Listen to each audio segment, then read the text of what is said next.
Hai teman-teman, selamat datang di IT News, tempatnya berita aktual dan fakta yang jarang diungkap media lain.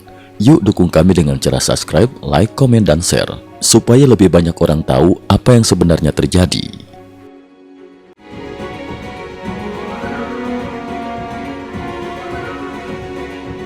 Salam pemirsa, pada 3 Januari, Amerika Serikat melancarkan sebuah operasi militer lintas negara yang langsung mengguncang panggung politik dan keamanan global. Dalam operasi yang dinilai sebagai operasi tingkat buku teks, pasukan AS berhasil menangkap Presiden Venezuela Nicolas Maduro hidup-hidup tanpa satupun korban di pihak Amerika Serikat, sebuah presiden langka dalam sejarah operasi militer modern AS. Keberhasilan ini disampaikan secara resmi oleh Ketua Kepala Staf Gabungan Amerika Serikat, Jenderal Dan Kine, dalam konferensi pers 3 Januari. Namun di luar detail taktis operasi, publik justru dibuat terkejut oleh isu teknologi militer rahasia yang kembali mencuat ke permukaan sehari kemudian. Persiapan super rahasia berbulan-bulan. Menurut laporan Fox News, operasi ini tidak dilakukan secara spontan. Selama berbulan-bulan, 5 mantra militer AS bekerja sama erat dengan komunitas intelijen, melaksanakan perencanaan, simulasi dan latihan intensif dengan tingkat kerahasiaan sangat tinggi. Salah satu detail paling mencolok adalah pembangunan replika Istana Kepresidenan Venezuela dalam skala 1:1. Replika ini digunakan untuk latihan berulang pasukan Delta Force yang disebut telah berlatih ratusan kali guna memastikan tidak ada satupun mata rantai operasi yang gagal. Di saat yang sama, Badan Intelijen AS melakukan pemantauan jangka panjang yang sangat rinci terhadap Maduro. Pola makan dan kebiasaan berpakaian, jadwal harian dan rute pergerakan, tingkat keamanan internal istana, hingga detail sekecil perilaku hewan peliharaan di lingkungan istana. Seluruh informasi tersebut dipetakan secara presisi untuk menentukan momen eksekusi paling sempurna. Setelah semua parameter terpenuhi, militer AS menunggu jendela waktu ideal. Kondisi cuaca dan lapisan awan pada dini hari 3 Januari dinilai memenuhi syarat optimal, dan lampu hijau operasi pun diberikan. Perintah Presiden dan serangan udara terkoordinasi. Pada 2 Januari pukul 22.45, Presiden Donald Trump secara resmi mengeluarkan perintah operasi. Menjelang dini hari 3 Januari, pada saat tingkat visibilitas paling rendah dan risiko deteksi paling kecil, militer AS melancarkan serangan udara terkoordinasi besar-besaran. Sebanyak 150 pesawat militer, termasuk FA-18, F-22, F-35, pesawat peperangan elektronik, pesawat peringatan dini, serta pembom strategis, lepas landas serentak dari sekitar 20 pangkalan darat dan laut.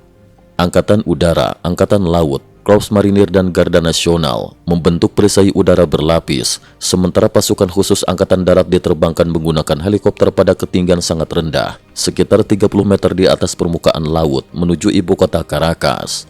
Langkah pertama operasi gabungan ini adalah melumpuhkan sistem pengawasan dan komunikasi elektronik militer Venezuela. Serangan kejutan tersebut berhasil total, membuat pihak Venezuela nyaris tidak menyadari ancaman hingga pasukan khusus sudah berada di jantung target. Maduro ditangkap hidup-hidup di istana. Pada pukul 01.01 dini hari, pasukan khusus AS mendarat langsung di kompleks Istana Kepresidenan. Kontak senjata terjadi dengan pasukan pengawal Maduro. Salah satu helikopter AS sempat terkena tembakan, namun tetap mampu beroperasi. Dengan keunggulan daya tembak dan koordinasi, pasukan AS dengan cepat menguasai situasi. Maduro yang terkejut mencoba melarikan diri ke ruang aman berlapis baja, namun berhasil dikejar dan ditangkap sebelum pintu ruang tersebut tertutup.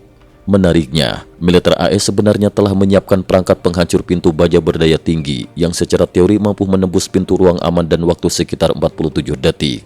Namun karena operasi berlangsung terlalu cepat, perangkat tersebut tidak sempat digunakan. Tak lama kemudian, helikopter evakuasi dipanggil. Maduro beserta istrinya segera diterbangkan keluar area, sementara pesawat tempur tetap berjaga di udara. Hanya terjadi kontak senjata kecil selama fase penarikan pasukan. Pada pukul 03.29, seluruh 150 pesawat kembali ke pangkalan masing-masing dengan selamat. Tidak ada korban jiwa di pihak AS. Operasi berisiko tinggi ini pun berakhir sempurna.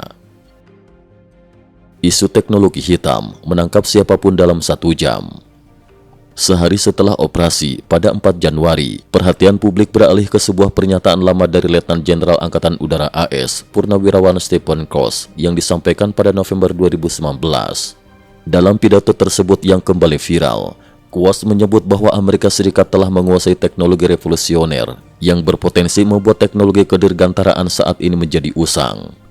Media militer The War Zone melaporkan bahwa pada menit ke-12 pidatonya, Quast menyatakan, teknologi ini sudah berada di meja uji coba teknik. Saya menghabiskan 33 tahun bersama para ilmuwan ini. Teknologi ini tidak memerlukan pengembangan lebih lanjut dan mampu memindahkan siapapun dari titik manapun di bumi ke lokasi lain dalam waktu kurang dari 1 jam. Quast sebelumnya menjabat sebagai Komandan Komando Pendidikan dan Pelatihan Angkatan Udara AS di Pangkalan Gabungan San Antonio, sebuah posisi strategis dalam struktur militer. Ia resmi pensiun pada 2019. Meski beredar rumor bahwa ia dipensiunkan lebih awal karena berbicara terlalu terbuka soal isu luar angkasa, Quast tidak pernah mengonfirmasi kabar tersebut. Pernyataan Trump dan dampak global. Isu teknologi ini kembali menguat setelah publik mengingat pernyataan Presiden Trump pada April tahun lalu di ruang Oval. Kita sangat kuat, negara ini memiliki kekuatan yang jauh melampaui imajinasi manusia. Kita memiliki senjata yang tidak diketahui siapapun, dan itu adalah senjata paling kuat di dunia. Apakah teknologi penangkapan dalam 1 jam benar-benar ada masih belum dapat dipastikan. Namun satu hal jelas, tanpa teknologi tersebut pun, Amerika Serikat telah berhasil menangkap Nicolas Maduro melalui operasi militer konvensional yang sangat presisi. Operasi ini disebut-sebut memberi efek gentar besar terhadap poros negara-negara pesaing seperti China dan Rusia.